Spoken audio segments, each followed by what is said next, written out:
Panginoon naming Diyos, lumalapit ako sa inyo ng may buong puso at pananampalataya. Kayo ang aking sandigan sa bawat hamon ng buhay. Alam kong hindi ninyo ako pababayaan sa aking mga pangangailangan.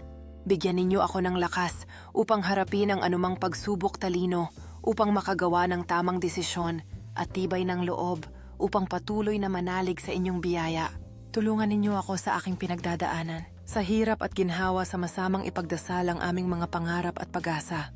Panalangin ng pagtitiwala at paghingi ng tulong, itinataguyod ang ligaya at lakas bawat araw. Sa bawat pagdapo ng takot, sana'y magpatuloy ang tiwala sa inyong mga kamay.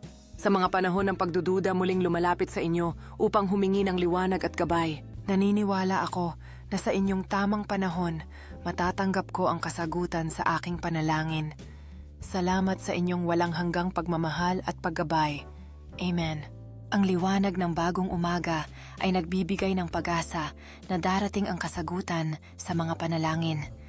Ang bawat pahina ng Biblia ay puno ng mga pangako at gabay mula sa Kanya. Sa hardin ng pananampalataya, ang bawat bulaklak ay sumasalamin sa mga pangarap na dala ng dasal.